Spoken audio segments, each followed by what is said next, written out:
Tonight's story is The Ghost Train of Nebraska, a spectral locomotive that roars through small towns at midnight, picking up passengers who are never seen again. If you enjoy this story, don't forget to subscribe to the channel. The first time Will Hargrove heard it, he thought it was thunder. The prairie had been quiet that night. One of those Nebraska midnights where the wind dies and even the crickets fall silent. Then, from the distance, came the long, echoing wail of a train whistle. But no trains had run through Dry Creek since 1956. Will sat up in bed, his heart drumming in time with the sound. He lived just 100 yards from the old railway line, the one that cut through the edge of town and ended at the rusted water tower. The tracks had long been abandoned, warped and covered in weeds. Yet the whistle came again, longer this time, closer. It rolled across the fields like the cry of something alive. He threw on his jacket and stepped outside. The air was thick with fog, so dense it clung to the ground like smoke. Through it, Will could see the faint shimmer of steel, the old tracks glinting silver under the moonlight. And then, in the distance, a glow. At first, he thought it was headlights, but the light was wrong. It shimmered with a cold greenish hue, like swamp gas or ghost fire. The sound of the train grew louder, clattering wheels, screeching brakes, the low hum of an engine from another world. Will stepped closer, unable to look away. The light swelled until it filled the night, and through the fog emerged the outline of a locomotive. It was massive, shining like polished bone. Its windows were shattered, its iron body half-transparent, steam rolling from its sides, though no heat came from it. And then for a moment, he saw them. Faces in the windows. Dozens of them. Pale, unmoving, eyes hollow. The passengers stared out into the fog, expressionless, as if trapped in a never-ending journey. The train thundered past, shaking the earth. The wind that followed nearly knocked Will to his knees. As the last car disappeared into the night, the sound faded just as suddenly as it had come, leaving only silence. When he finally stumbled back inside, his hands were trembling. He grabbed his phone and called the sheriff. "Sheriff Miller?" The gruff voice answered after 2 rings.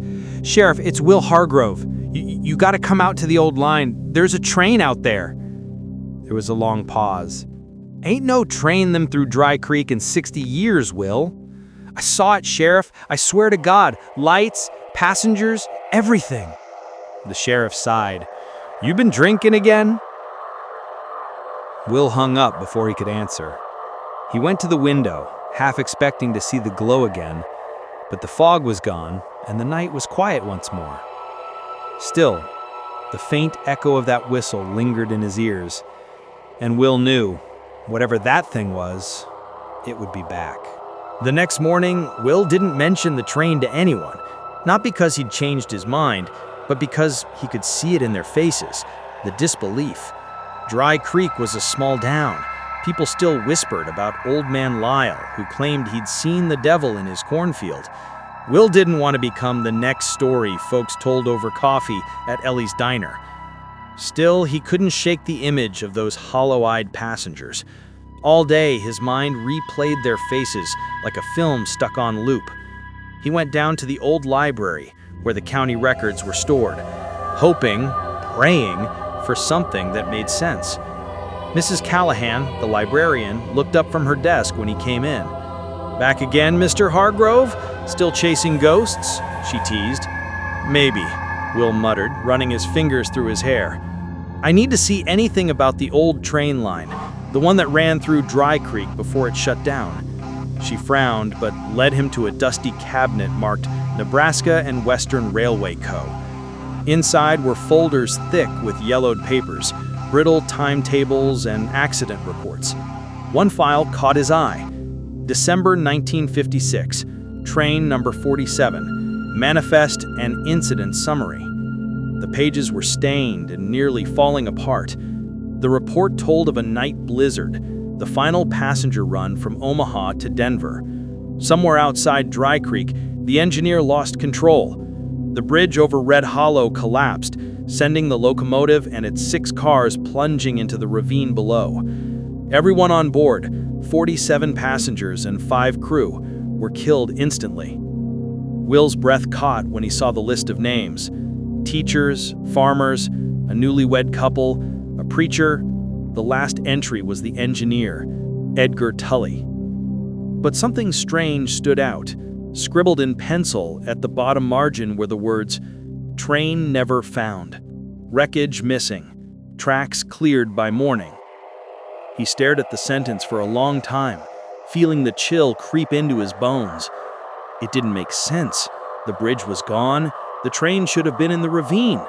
But the county cleanup records claimed no wreckage was ever recovered. Mrs. Callahan leaned over. "Oh, that story again," she said softly. "My daddy used to tell me about it.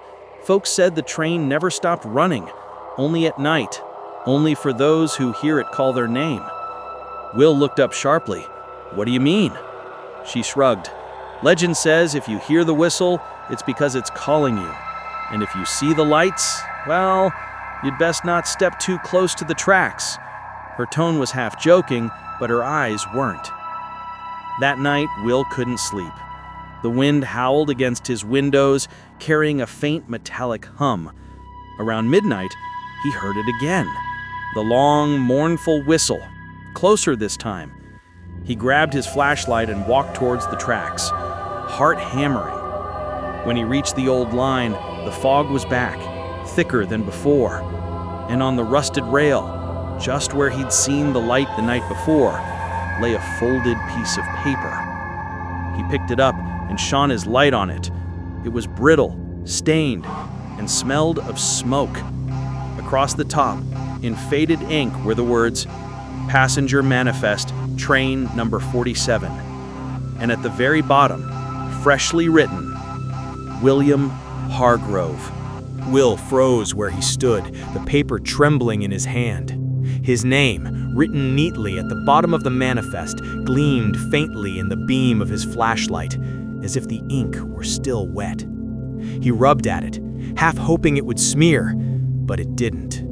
A sudden gust of wind swept across the prairie, and the paper was snatched from his fingers, vanishing into the fog. The air grew colder, his breath hanging in white plumes. Then came the low, rumbling sound again, the churning wheels of a train that shouldn't exist. Will's instincts screamed at him to run, but his feet wouldn't move. The glow returned, an otherworldly green glint spreading down the track, growing brighter with every second. The metallic groan of brakes followed, and then, emerging from the mist, he saw the front of the locomotive. It was larger than he remembered, towering and ghostly pale, steam billowing from vents that gave off no heat. Its headlights burned with a color that wasn't quite natural. But it wasn't the train that held him. It was the figure stepping down from it. A man in a tattered black conductor's uniform, tall and lean. His cap tilted low to hide most of his face. A silver pocket watch gleamed against his chest, ticking audibly in the silence. When he spoke, his voice was hollow, like the echo inside a tunnel. "Evening, Mr. Hargrove. You're late for your departure." Will stumbled back. Who are you?" The man smiled. It wasn't a kind smile. "Conductor Tully," he said, touching the brim of his cap. "Been running this line for quite some time." Will's flashlight flickered. "You're supposed to be dead," he whispered. Tully's grin widened. "Supposed to be, but death's just another station, Mr. Hargrove. And some of us, we don't quite make the connection." The ground beneath Will's feet began to hum, vibrating softly as though the tracks were alive. The fog swirled tighter, and faint shapes appeared around him, dozens of blurred figures in old-fashioned clothing, faces blank and eyes black as soot. The passengers. They stared at him, silent, expectant. "What do you want from me?" Will cried. The conductor took a slow step forward, boots echoing on the gravel. "We pick up those who hear the call. The ones marked for the journey. Your name's been on the list a while now. Just needed you to see us." Will shook his head violently. "No, I'm not going anywhere with you." The conductor's expression darkened. "Everyone says that, at first." Then, with a metallic snap, the pocket watch in his hand opened. Inside, the ticking stopped, and the world seemed to freeze. The fog thickened, swallowing everything but the conductor and the gleaming tracks. The conductor extended a gloved hand. "It's time, Mr. Hargrove." Will stumbled backward, turned and ran. He didn't look back, not even when the train's whistle screamed through the night, not when the ground trembled like thunder. He made it home, slammed the door, and pressed his back to it, panting. Outside, the whistle faded into silence, but on his kitchen table lay the manifest again, perfectly dry, perfectly folded. And this time, beside his name, was a date. Tonight. Will sat in his dark kitchen, staring at the manifest as the clock on the wall ticked closer to midnight. His name, scrawled in black ink, seemed to pulse with each passing second. The date beside it, October 29th, was today. He'd thought about running, driving far away from Dry Creek, but some part of him knew it wouldn't matter. The whistle would find him wherever he went. The air grew heavier as the minutes slipped by. The refrigerator hum died. The wind outside fell silent. And then, at exactly 12 a.m., the floor began to vibrate. It was faint at first, like a heartbeat deep underground, then stronger, shaking the table, rattling the dishes. Will grabbed a shotgun from behind the door and stepped outside. The prairie stretched endless before him, bathed in silver moonlight.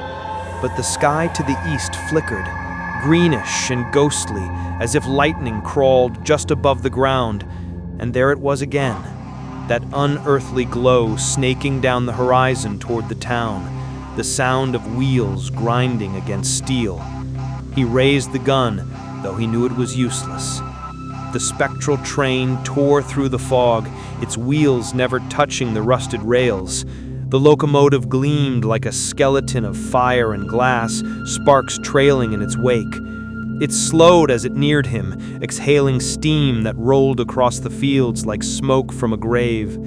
The door to the nearest car opened with a hiss, and inside, he saw them. The passengers were clearer now, no longer silhouettes.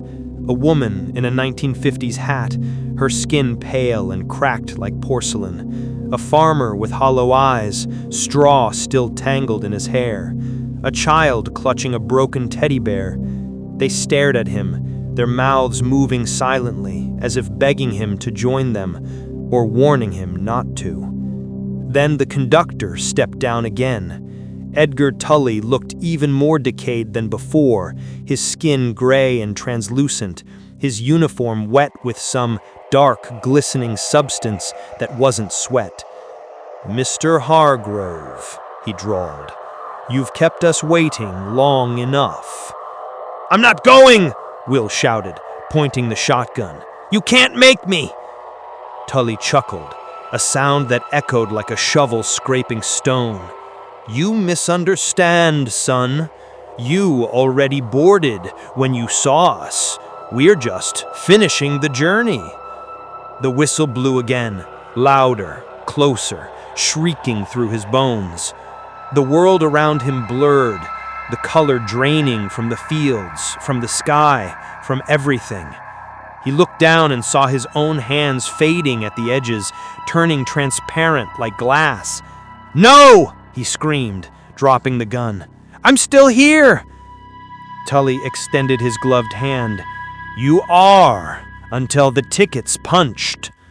Will tried to run, but the ground seemed to drag him back toward the train. The door yawned open, black and bottomless. The fog swallowed him whole. For a moment, there was nothing but silence. Then the whistle sounded one last time, and the train vanished into the night. Only the shotgun remained, lying cold on the grass, with the faint imprint of a hand still on its stock. Morning came quietly to Dry Creek. The prairie was still damp with fog, and the air smelled faintly of iron. Sheriff Miller's pickup bounced along the dirt road toward Will Hargrove's place. He'd gotten a call from Mrs. Callahan, the librarian, who said Will had been acting strange the past few days, asking questions about the old Nebraska and Western line. When Miller pulled into the driveway, the house was dark. The front door hung open, creaking in the wind. Inside, the coffee pot was half full and cold. A chair was tipped over, and on the kitchen table lay a single sheet of paper. He picked it up, squinting at the faded ink. It was a train manifest, but what made his skin crawl was the final name on the list. William Hargrove, October 29th, 2025. Jesus, Miller muttered, setting it down. He stepped outside and scanned the horizon. The fog clung stubbornly to the fields, rolling low over the old tracks. And there, faintly, he heard it, just a whisper of a whistle. The sheriff followed the sound, his boots crunching on frostbitten grass. As he reached the tracks, he stopped short. A shotgun lay in the dirt, its barrel still warm to the touch. But what truly froze his blood were the footprints leading up to the rails, deep, heavy, and perfectly clear. They stopped right on the line. No prints led away. He swallowed hard and backed up. "No way," he whispered. By noon, the fog had burned off, but that night in Dry Creek, every clock in town stopped for exactly 1 minute at midnight. Those awake swore they heard it, the wail of a distant train echoing through the fields. Will woke to the sound of wind rushing past his ears. He was standing, disoriented, inside a dimly lit train car. The air smelled of soot and old smoke. Around him, the passengers sat perfectly still, their heads bowed, their eyes dull like candle wax. The conductor appeared at the far end of the aisle, his silver watch gleaming. "Welcome aboard, Mr. Hargrove," he said, smiling. "Your journey begins here." Will stumbled to the window, but what he saw outside wasn't the prairie, it was nothing. Endless blackness, punctuated only by flashes of white lightning far below, as though the train sped through a storm above the clouds. He pressed his palm against the glass. It was ice cold. "Where are we going?" he whispered. The conductor leaned close, his breath fogging the pain. He said, "Home. Everyone goes home sooner or later." The whistle screamed, long and mournful. The lights dimmed, flickered, and went out.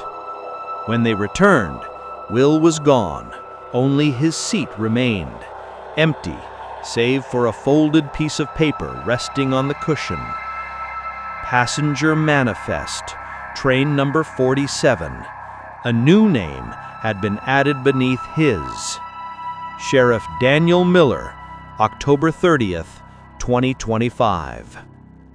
Outside, through the darkness, the ghost train roared on, its whistle fading into the cold Nebraska night, searching for its next passenger.